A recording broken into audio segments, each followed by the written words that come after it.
আগামী ৪৮ ঘন্টায় দেশের ৫০ থেকে ৭০% এলাকায় ঝড় বৃষ্টির আশঙ্কা। দেখে নিন কোন কোন জেলায় সেই আশঙ্কা রয়েছে, বিস্তারিত থাকছে আজকের এই পুরো ভিডিওতে। দেশের আবহাওয়ায় হঠাৎ বড় ধরনের পরিবর্তনের ইঙ্গিত পাওয়া গেছে। আগামী ৪৮ ঘন্টার মধ্যে বাংলাদেশের প্রায় ৫০% থেকে ৭০% এলাকায় ঝড় বৃষ্টি হতে পারে বলে জানিয়েছে আবহাওয়া সংশ্লিষ্ট সূত্র। এতে দেশের অধিকাংশ অঞ্চলেই এই প্রভাবের মধ্যে পড়বে বলে ধারণা করা হচ্ছে।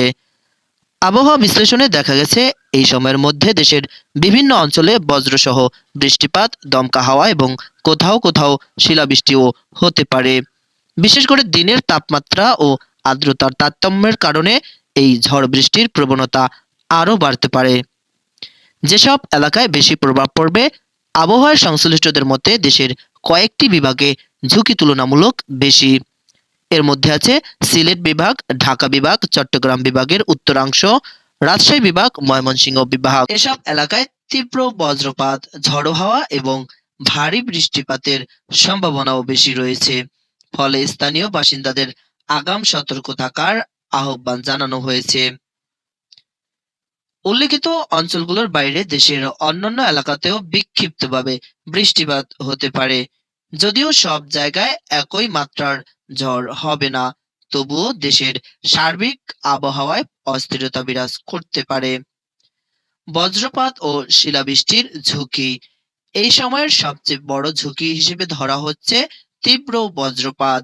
বজ্রপাতের পাশাপাশি কিছু এলাকায় শিলাবৃষ্টিও হতে পারে, যা কৃষি ফসল, গাছপালা এবং ঘরবাড়ির জন্য ক্ষতিকর হতে পারে।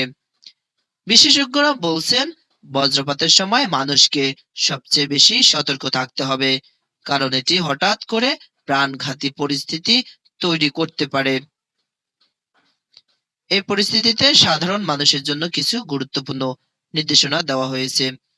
বজ্রপাতের সময় খোলা মাঠ, ছাদ বা উঁচু স্থানে না থাকা, বড় গাছ বা বৈদ্যুতিক খুঁটির নিচে আশ্রয় না নেওয়া, ঝড়ের সময় ঘরের ভিতরে নিরাপদ স্থানে থাকা, কৃষকদের ফসল ও গবাদি পশু নিরাপদ স্থানে রাখা, অপ্রয়োজনে বাইরে না বের হওয়া।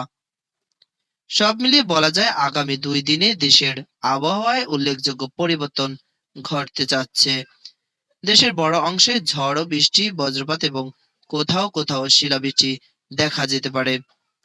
জনসাধারণকে অযথা আতঙ্কিত না হয়ে সতর্ক থাকার পরামর্শ দেওয়া হয়েছে। আবহাওয়ার সর্বশেষ আপডেট জানতে নিয়মিত খবর অনুসরণ করার আহ্বান জানানো হয়েছে। সূত্র ওয়েদার অফ বাংলাদেশ সংগৃহীত। এতক্ষণ আমি আপনাদের মাঝে ছিলাম সংবাদ পরিবেশনায় মোহাম্মদ আমিনুল ইসলাম, চ্যানেল এআই আমিনুল ইসলাম।